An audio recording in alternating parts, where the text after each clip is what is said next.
oyo Kofi na beta concert te. Kofi na beta concert na Brésil mindele batondi te. Pe na vie na ye ti carrière ne soke na aussi la autika lo beta ngote. C'est la malembe ne matei na ba grand salle na ba terrain na ba partout mindele baza. Oyo Kofi na carrière na salle ngote. Omoni na vie komi mona reyando mona songa mbeli mo pao mokonzi leader nan. Omoni nzambe alingaka ba orgueillité. Kofi aza orgueilleux. Très orgueilleux. Bible bi nzambe a tellement ba orgueilleux que asala ka grâce na ba humble.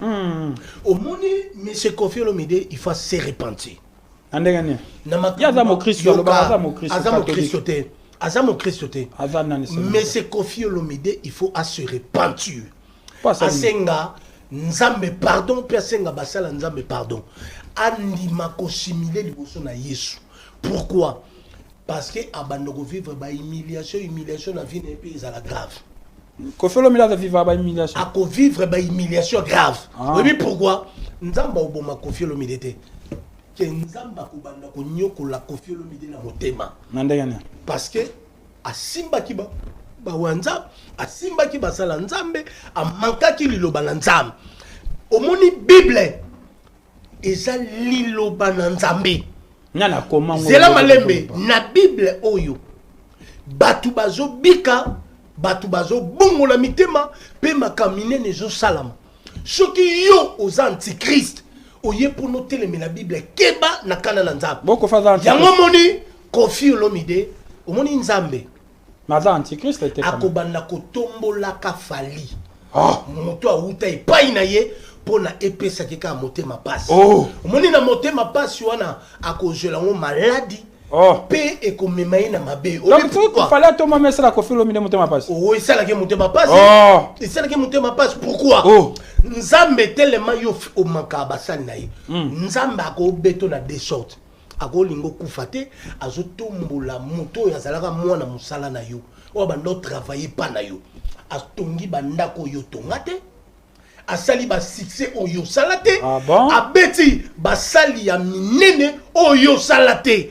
pona na nyonso wana alakisa yo na vie moto azaka supérieur azaka nzambe donc il fallait beta bongo nzambe ne mutato tombole pasala mutema nzambe azo confondre a confonda Kofi na vie na nzela ya fali pourquoi obite Kofi andolo ba ye mo pa mo konji président à tous les ministères patron ye danger bon échange lelo nani lelo makambo fali azo sala Kofi asali yango te gloire fali asala ngo Kofi azu yango te basalo fali abeti Kofi na beti yango te na carrière na ye uroloba nini ke nzamba tomboli fali koleka Kofi toboya te lelo fali aza célèbre puisque Kofi vous comprenez Kofi andolo ba ye mo pao mo konshi ye songe ya mbeli ye sukisa obi nzambe po alakisa yo omona ke mutu moko te na sena mabelo akoyi ko mimona ka yaza supérieur ya tout le monde nzamba zwa fali pupa atomboli ye pona alakisa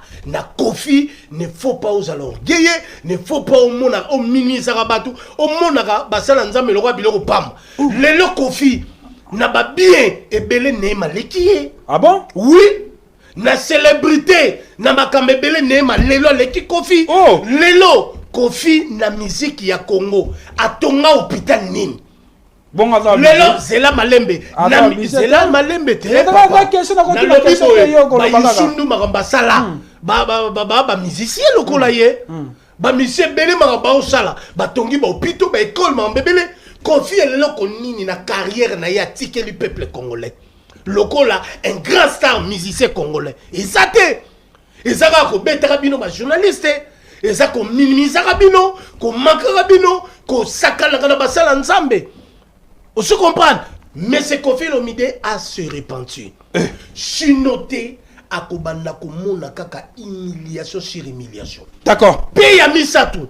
Pendant la zone baloko mosala nzambe aluka se repentir chinoté même sindi oyazana elelo autikai je dis à tant que prophète bona oyo moni oyo ngana zo soki a se repentir te soki a se repentir na combien de temps na lobi boy ko se repentir ya moto eza mokolo motalingi OK a se repentir atika ko plateformer na kombo yesu na liloba na nzambe eza bibilia atika kosakana na makambo nzambe oyebi lelo oyebaka série moko bato ba islam basala messe batambola pona kuchino makambo Coran oyebi yango oyebi yango sikoyo ye Koffi Olomide aosakana na bible eloba na nzambe pe basala nzambe baovanda baobanga ye Koffi leki yango na lobi a se repentir chinote nzamba kobeta ye sévèrement nzamba ko tika yo za na vie que azo torturer yango moni torture yango nzamba ju fali o azaki mwana epai c'est la papa non nzamba tomboli fali en dignité